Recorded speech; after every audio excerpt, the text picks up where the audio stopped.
പാചകത്തിന് ഗ്യാസ് ഉപയോഗിക്കുന്നവരാണ് നിങ്ങളെങ്കിൽ ഈ വീഡിയോ സ്കിപ്പ് ചെയ്യാതെ കണ്ടോളൂ. ഗാർഹിക പാചകവാതക സിലിണ്ടറുമായി ബന്ധപ്പെട്ട പ്രധാന അറിയിപ്പാണ് ഇപ്പോൾ പുറത്തുവന്നിരിക്കുന്നത്. KYC പൂർത്തിയാക്കാത്ത ഉപഭോക്താക്കൾക്ക് ഓഗസ്റ്റ് 15-ന് ശേഷം ഗ്യാസ് സിലിണ്ടർ ബുക്ക് ചെയ്യാൻ സാധിക്കില്ല.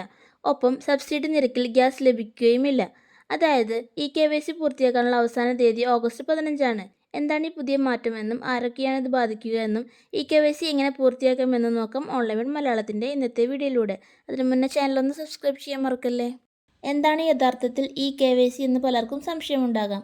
ലളിതമായി പറഞ്ഞാൽ നമ്മുടെ ആധാർ വിവരങ്ങളും ഫോട്ടോയും വെച്ച് ഗ്യാസ് കണക്ഷൻ നമ്മുടെ തന്നെയെന്ന് ഉറപ്പുവരുത്തുന്ന ഡിജിറ്റൽ വെരിഫിക്കേഷനാണ് KYC.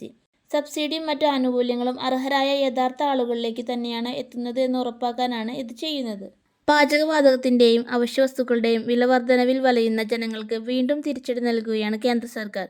ബയോമെട്രിക് ആധാർ അധിഷ്ഠിത KYC ഓഗസ്റ്റ് 15-നകം പൂർത്തിയാക്കാത്ത ഉപഭോക്താക്കൾക്ക് ഗാർഹിക നിരക്കിൽ സബ്സിഡിയോടുകൂടി സിലിണ്ടർ നൽകില്ല എന്നാണ് പുതിയ തീരുമാനം. ഇത് Indian gas, HB gas, Bharat gas ഉൾപ്പെടെയുള്ള ഗാർഹിക LPG ഉപഭോക്താക്കളെയെല്ലാം ബാധിക്കുന്ന തീരുമാനമാണ്. ആവശ്യമായ സാവകാശം നൽകാതെയും പ്രായമായവർക്കും സാങ്കേതിക പരിജ്ഞാനം ഇല്ലാത്തവർക്കും മറ്റു മാർഗവഴികൾ നിർദ്ദേശിക്കാതെയാണ് സിലിണ്ടർ വിതരണം തടയാനുള്ള കേന്ദ്ര സർക്കാരിന്റെ പുതിയ നീക്കം. KYC പൂർത്തിയാക്കാത്തവർക്ക് ഇത് ചെയ്യുന്നതുവരെ ഗാർഹിക നിരക്കിൽ സബ്സിഡിയോടുകൂടി 14.2 കിലോ സിലിണ്ടർ ലഭിക്കില്ല. സിലിണ്ടർ ബുക്ക് ചെയ്യാനും സാധിക്കില്ല. കൂടാതെ KYC ചെയ്യാത്തതുമൂലം ബാങ്ക് അക്കൗണ്ടിലേക്ക് നേരിട്ട് സബ്സിഡി ലഭിക്കുന്ന ഉപഭോക്താക്കൾക്ക് ഇനി മുതൽ ആ തുകയും ലഭിക്കില്ല. ഉജ്ജ്വല യോജനയിൽ ഉൾപ്പെട്ടിട്ടുള്ള ഗുണഭോക്താക്കൾക്കും സാധാരണ ഗാർഹിക ഉപഭോക്താക്കൾക്കും ഇത് സംബന്ധിച്ച സന്ദേശം ലഭിച്ചിട്ടുണ്ട്. PM ഉജ്ജ്വൽ യോജന അടക്കമുള്ള ഗ്യാസ് സബ്സിഡി ലഭിക്കുന്ന പദ്ധതികളിലെ ഉപഭോക്താക്കളെ വെട്ടിക്കുറക്കാൻ കൂടി ലക്ഷ്യമിട്ടാണ് പുതിയ ഉത്തരവ്. നിലവിൽ KYC പൂർത്തിയാക്കിയവർക്ക് മാത്രമാണ് സബ്സിഡി ലഭിക്കുക. ഇനി ഈ പ്രക്രിയ എങ്ങനെ പൂർത്തിയാക്കാമെന്ന് നോക്കാം. വിതരണ ഏജൻസികൾ വഴിയോ അല്ലെങ്കിൽ കമ്പനികളുടെ ഔദ്യോഗിക ആപ്പ് വഴിയോ ഓൺലൈനായി ചെയ്യാം. കൂടാതെ സിലിണ്ടർ ഡെലിവറി ചെയ്യാൻ വീടുകളിലെത്തുന്ന ഏജൻസി ജീവനക്കാർ വഴിയും ഇത് ചെയ്യാവുന്നതാണ്. ഓൺലൈൻ വഴിയാണ് ചെയ്യുന്നതെങ്കിൽ കമ്പനി ആപ്പിന് പുറമെ ചിത്രം എടുക്കുന്നതിനായി ആധാർ ഫേസ് ID ആപ്പും ഫോണിൽ ഡൗൺലോഡ് ചെയ്യേണ്ടതുണ്ട്. കണക്ഷൻ ഉടമ വിദേശത്തുള്ളവർക്കും മരണപ്പെട്ടവർക്കും ഉടമസ്ഥാവകാശം മാറ്റി KYC പൂർത്തിയാക്കാൻ സമയം വേണ്ടിവരും. എന്നാൽ ഇത്തരം പ്രായോഗിക ബുദ്ധിമുട്ടുകൾ പരിഗണിക്കാതെയാണ് ഓഗസ്റ്റ് 15 എന്ന സമയപരിധി നിശ്ചയിച്ചിരിക്കുന്നത്.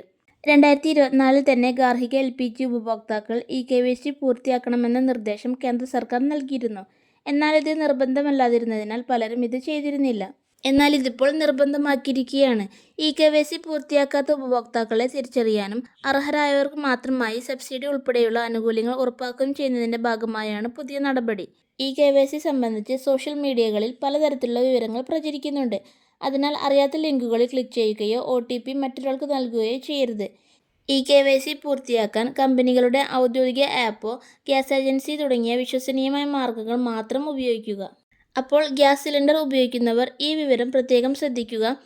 KYC പൂർത്തിയായിട്ടുണ്ടോ എന്ന് പരിശോധിക്കുക. പൂർത്തിയായിട്ടില്ലെങ്കിൽ ഓഗസ്റ്റ് 15-ന് മുമ്പ് തന്നെ നടപടിക്രമങ്ങൾ പൂർത്തിയാക്കാൻ ശ്രദ്ധിക്കുക. ഇത് സംബന്ധിച്ച് എന്തെങ്കിലും സംശയമുണ്ടെങ്കിൽ താഴെ പറയുന്ന ഈ ടോൾ ഫ്രീ നമ്പറിൽ ബന്ധപ്പെടാവുന്നതാണ്. ഈ വിവരം ഉപകാരപ്രദമായെങ്കിൽ മറ്റുള്ളവരിലേക്കും ഷെയർ ചെയ്യാൻ മറക്കല്ലേ. ഇത്തരം പ്രധാനപ്പെട്ട വാർത്തകളും സർക്കാർ ആനുകൂല്യങ്ങളുമായി ബന്ധപ്പെട്ട അപ്ഡേറ്റ്സുകളും കൃത്യമായി അറിയാൻ നമ്മുടെ ചാനൽ സബ്സ്ക്രൈബ് ചെയ്യാൻ മറക്കല്ലേ. Thank you for watching.